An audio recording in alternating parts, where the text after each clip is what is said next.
Alright, welcome here to Energy Boom 101 live from Boom U. There it is, booming out of control. This is, of course, Energy Boom 101, the Confluence. And we take a very simple approach. At the end of the day, we simply look at what the two pillars have done on the market that day, the market being Wall Street and the pillars being crude oil and cannabis. If you've been following us for a while, kids, you'll see the technique's pretty primitive. We show you stuff like this. Oh shit, watch out. So here's what happened today. CBIS, which is cannabis science, went down 17%. MJNA, which is medical marijuana, went down 5%. FOT, Grow Life, went down 12%, and then hemp, of course, took a nice plunge at 26%. So Wall Street finally exhaled. They'd been inhaling for the last 2 months, so there's a nice little exhalation there. So that's sort of a, general kind of correction that's going to happen as this new market emerges, which hasn't even taken shape yet. So best thing to do, once again, official policy here at the Transparent Barrel is to buy one share of each of these four stocks. You will have invested a total of $1 at most. That will be your tuition to then watch them for the next 6 months to a year. But probably within 6 months, you should be able to get a better shape for the market as Wall Street gives it shape.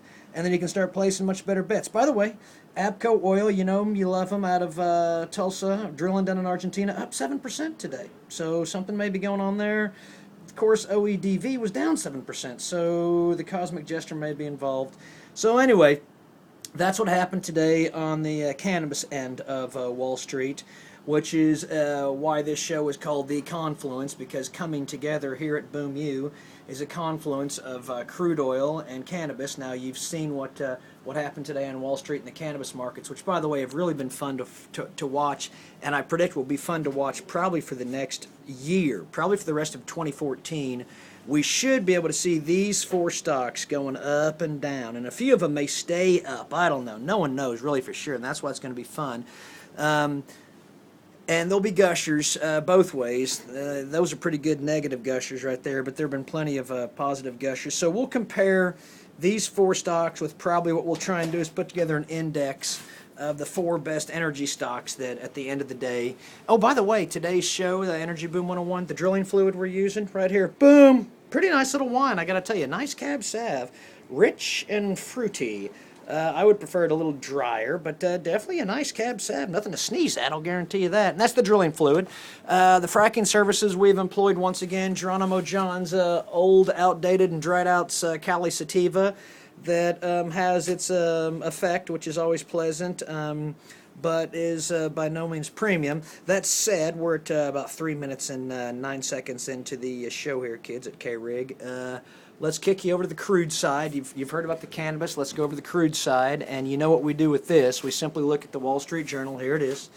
And if there's any big articles, and usually there is every day, on crude oil, that's how we update that pillar.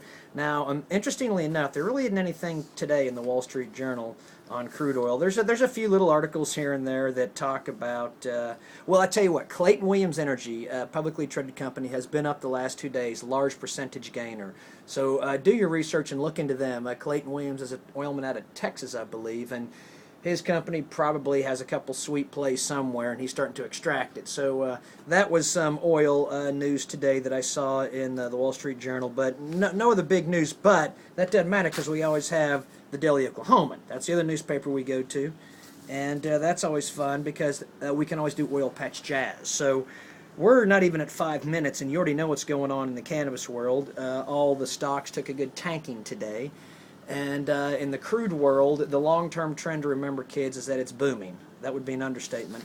But let's see what's going on. Like Oklahoma City's booming, obviously, as you can see in the front page of the Oklahoman. But let's go straight to Oil Patch Jazz. Let's see if we can find any really big news here to close out this episode of Energy Boom 101. I'm sure there's something in here. In the meantime, you can sort of hear the bubble and the buzz of Boom U in the background.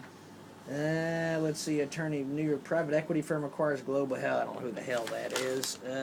Delaware expand. News source gets well interest. Oklahoma County. Okay, so here's something fun to tell you. Oklahoma County, wicked. That's Oklahoma City. Oklahoma County has a Southern Dome field. They may start drilling the Southern Dome field. Wicked. Shit, who knows? Okay, get ready. Oil Patch Jazz coming at you live to wrap up this breaking news report of, we're going to call it Wall Street's exhalation. Today is Wall Street's Wall Street's big exhalation. And then tomorrow they'll probably be back up again. No one knows. We've got our own thoughts here. But we promised to mix you into the confluence, which is the mixture of crude oil and cannabis and consciousness. So here it comes. Oil Patch Jazz, BIP. We're going to be riffing on the completions today out of Alfalfa County. Chesapeake has 2 wells. One of them comes in at 233 barrels a day. The next one, 261 barrels a day, both going down 10,000 feet. That's good, solid wells right there, folks. Sandridge has 2 wells. One of them is 255 barrels a day. The other one is doesn't report anything, so don't know for sure. Those wells are about 11,000 feet, so that's a strong well. Garvin County, prime operating 4.8 barrels a day. Not big numbers there in production, but they only go down 1,800 feet, so that could still be economical. And then we go to Grant County, that's the Mississippi line. Sandridge has 2 wells. One's at 31 barrels a day, one's at 191 barrels a day, so they're going to be wanting to bring that up a little. It's standard depth there, folks, 10,000 feet. It's pretty standard in the line. In the Oklahoma line, they like the 10,000. And here we go, Kay County, Gary Davis oil, 15 barrels a day. That ain't nothing to sneeze at. He's only going 4,700 feet. Logan County, Lions and Lions. Doesn't show anything, and then here's an interesting one, folks. Slauson Exploration, that's a partner of Osage. We talk about Osage here in the Transparent Barrel. By the way, here's Boom You. Boom! Slauson goes down 7,000 feet. There's nothing to show for it, so don't know why. It's probably not a dry hole, but don't know why. Pontotoc County, Citation, gets 12 barrels of oil a day. Roger Mills County, Chesapeake, 188 barrels of oil a day. And then in Woodward County, there's one for, there's not much there. So there's really not a whole lot going on in today's completions as far as intent to drill. What that means, what's coming up. What's coming up here, boom, you can count on. Beaver County, that's a true county name in Oklahoma, by the way, folks. Keep a straight face on that one. Chaparral Energy's up there working that same play over as Unit. We've talked about Unit before. We'll talk about them again. Small vertically integrated company backed by George Kaiser. Drills up in the Panhandle. Check them out. Chaparral, the pride of the Burbank field. We'll do a photo essay of the Burbank someday. Photo essay someday. And then Custer County coming up. Sanguine, great names. Sanguine Gas. Sanguine, I think that's right. I think that means confident, Sanguine. In Dewey County, Lighthouse Oil. In Ellis County, Lenormand operating. In Grant County, ARP Oklahoma. In Logan County, Blue Dolphin. That's a great name for an oil company. Blue Dolphin Production. In Love County, Jones operating. In Roger... Oh, shit. You better have your shit tight. That's the bells. Ah, you're lucky. In Roger Mills County, Apache's going to pop. Oh, the Barber family. I think but that's the Barbie family. I bet that's what it is. Stevens County, Perkins is going to pop. In Tulsa County, Thunder Petroleum. That was a matter of time, folks. Matter of time before someone got onto that. Thunder Petroleum. And then in Woods County, Sandridge. So it's colder than shit. So I'm signing off for this big dispatch from the patch, which is Wall Street exhales. 3, 2, 1, boom.